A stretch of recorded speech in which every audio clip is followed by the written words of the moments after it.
A dominant display sees Chelsea get their third consecutive win against Crystal Palace as Tammy Abraham and Christian Pulisic get on the score sheet for the second week running. Watch until the end of this review to hear all of my thoughts on yesterday's match.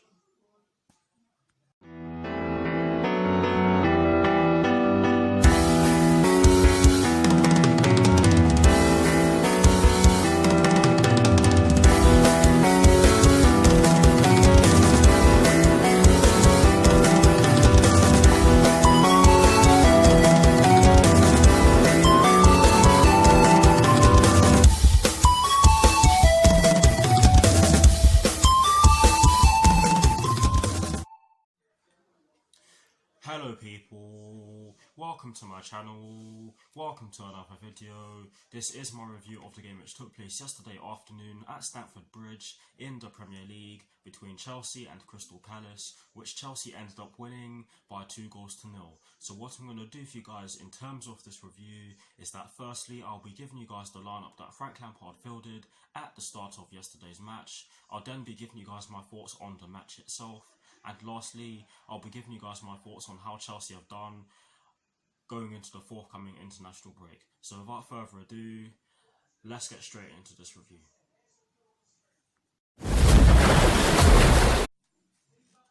So kicking things off with the lineup that Frank Lampard fielded at the start of yesterday's match, and as always, starting off with the formation, it was a 4-2-3-1. I'm not entirely sure if we used that hybrid yesterday, i.e. the 4-3-3 / the 4-2-3-1 hybrid, in which I've been referring to in some of my recent videos.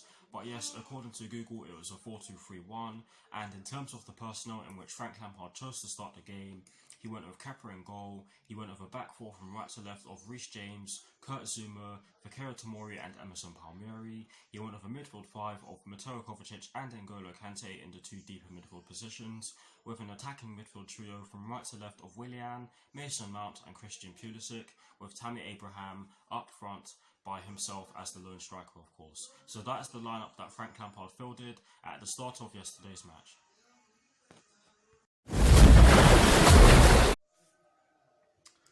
Now for my thoughts on the match itself, and as always, starting off with the first half, I thought that Chelsea made an absolutely fantastic start to the match, or to the first half shall I say. We literally went for them from the get-go, and we could have scored within the first 3 minutes or so, shall I say. We won the ball back from them very quickly. It was Crystal Palace who kicked the game off, by the way. We won the ball back somehow from them very quickly. I can't remember which Crystal Palace player lost the ball. But we got the ball back from them and we flew into the box with the ball. I can't remember who it was who had the opportunity to shoot. I believe it was either Mason Mount or Christian Pulisic. Do not quote me on that because I cannot remember for the life of me. But someone had the chance to shoot. They didn't take it and we didn't score from it, which was very frustrating to see. It was very frustrating to see that we didn't get a shot off from that breakaway, because it was a pretty quick break, like I've insinuated. But yes, it was good to see that we showed the intent to attack them from the get-go, because with that chance, or that half chance shall I say, that's pretty much what we did. Later on in the first half, or not too later on in the first half, Christian Pulisic had another chance to open the scoring. Christian Pulisic was a live wire in the first half, or for the most part of it, shall I say. And I'll get into the bits where he wasn't a live wire in a second. But yes, he tried to dink the goalkeeper. I believe his name is Guaita. I can't remember his first name. But yes, he tried to dink him. He got through their defense. Tried to chip him. Unlucky. You can see what he was trying to do with that chip, but it was very unlucky. It was just too low. It was just too low for him. But yes, as in it was too low for Christian Pulisic. But it was a good try.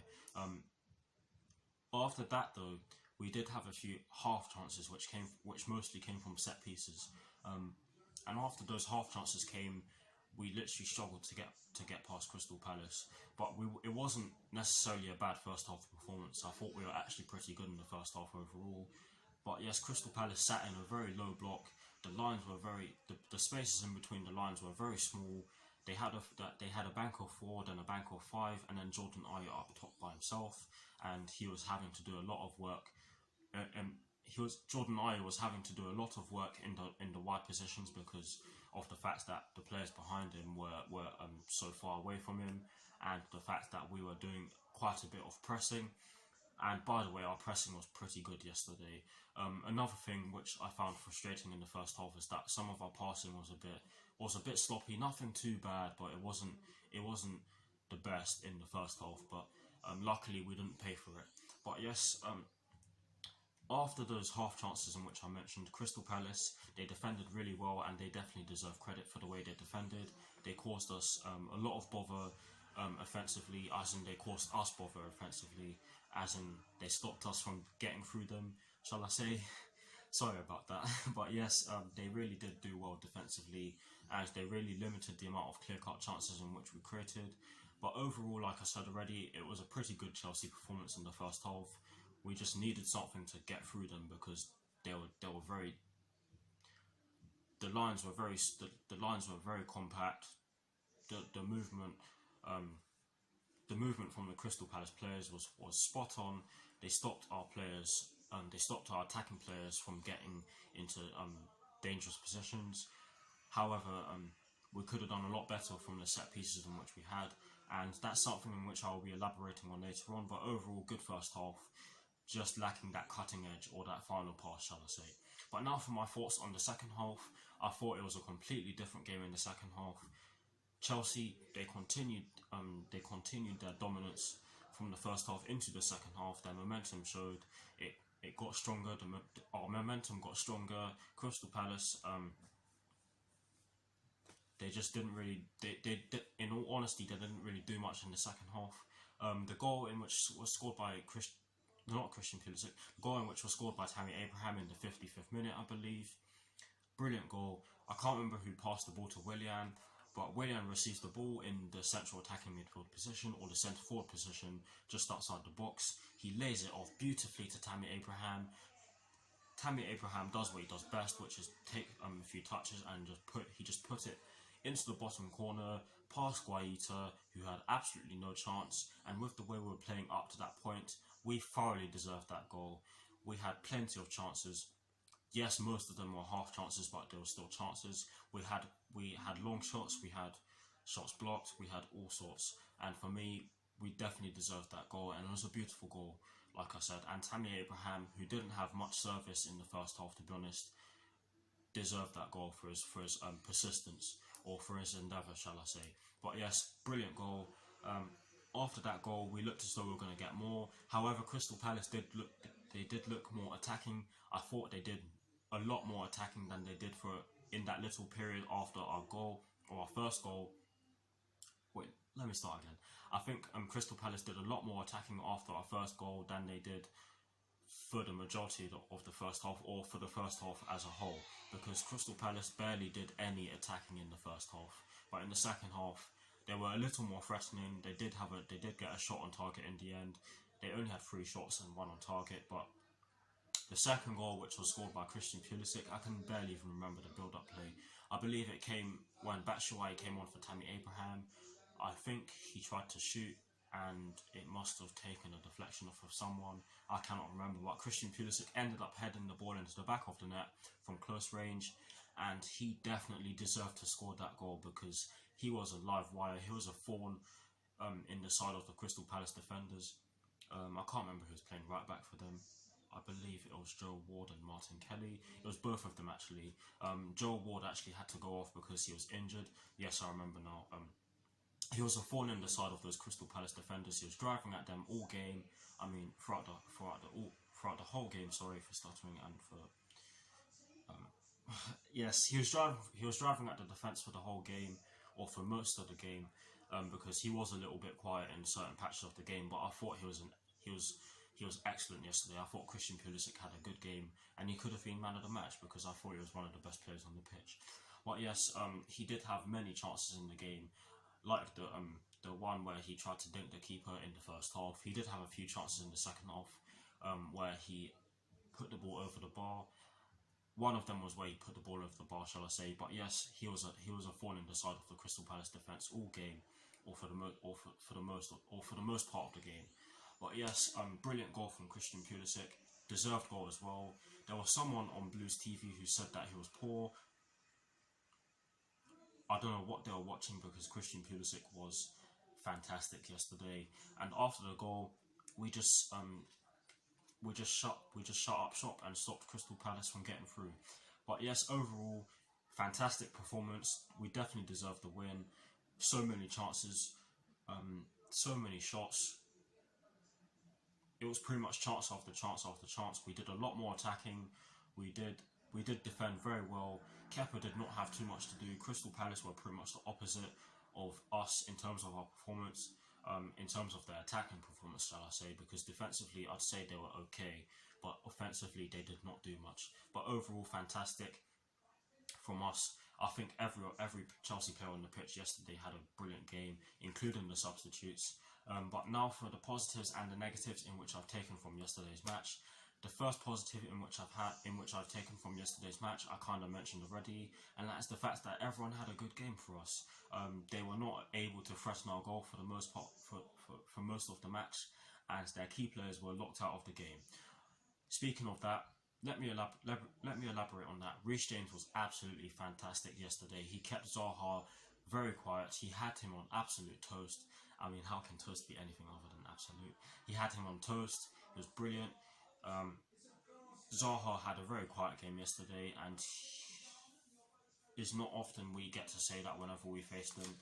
But yes, Reece James was an absolute beast yesterday, so was the rest of our defence, because they did very well to stop Jordan Ayew and Andros Townsend from getting past them. But yes, everyone had a good game, and that is the first positive in which I have. The second positive is the fact that we created a basket full of chances. We had 23 shots, 5 on target, scored 2 goals. Most of our chances were kind of half chances maybe, but it was great to see that we had so many shots, and some of them actually came from outside the box, which was great to see. And I'm sure Frank Lampard would have wanted that. But yes, 5 on target. That's good as well, because we had 5 on target, which was more than the amount of shots in which Crystal Palace had throughout the entire game, which shows that we did a lot more attacking than they did, and that some of our attacks were more successful in certain departments than theirs. But yes, we created a basket full of chances. Sadly, there has to be a negative, and that is the fact that offensively from set pieces we weren't great. We weren't too great, particularly from corners. We simply need to work on our corners. I'm not going to slate the team for that. I'm not going to get into them too hard on that, because that's going to come with time. We still have players missing. We still have Antonio Rudiger, Ruben Loftus-Cheek and Ross Barkley missing. I know there are many Chelsea fans out there who do not want to see Ross Barkley playing a Chelsea shirt again. I believe that's I believe that is harsh, because I do believe that he can bring something to this team. I do believe he does bring things to the team. But yes, they are all aerial presences, and they are all good in the air, shall I say. So that can maybe change when they all come back to the first team. That can change when they come back to training, because of course all 3 of them are out injured. But yes, notable mentions in terms of performances. N'Golo Kante was fantastic. Reece James was an absolute beast. Kurt Zouma as well. Kepa had nothing to do. Christian Pulisic was a live wire, like I've said about 500 times already. Willian, who got man of the match in the end, was brilliant. Everyone was brilliant. But yes, that is it for my thoughts on yesterday's match. Let me know what your thoughts on yesterday's match are in the comment section below, and as always, I will do my very best to respond.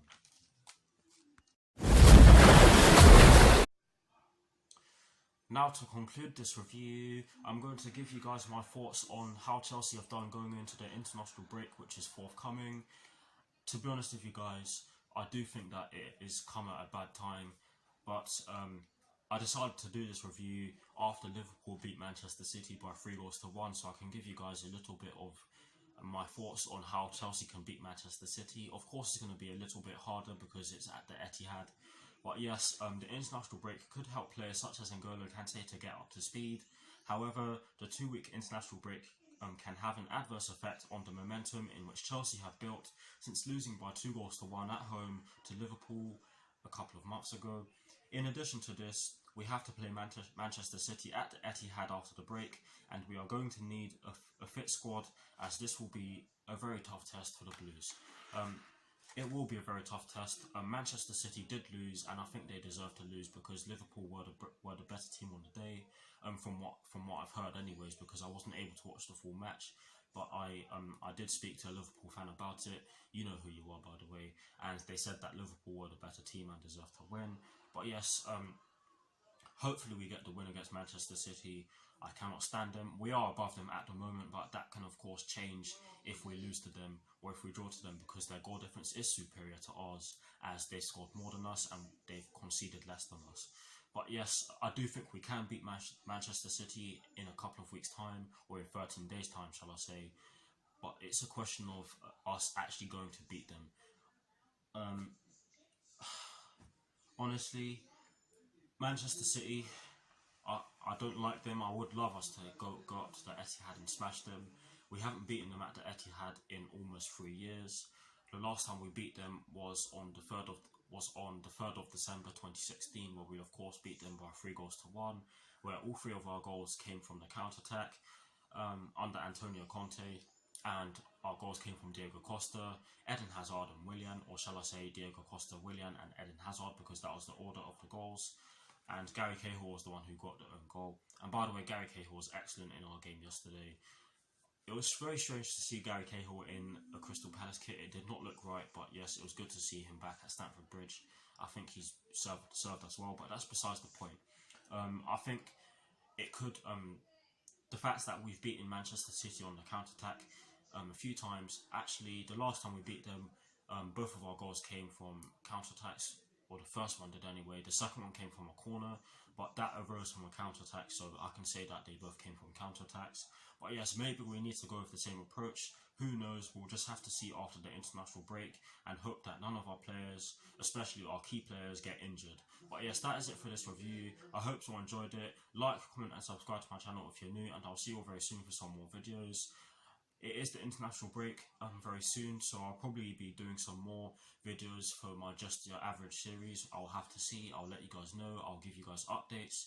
But yes, I'll see you all very soon. Come on, you Blues. Come on, Frank Lampard. And peace.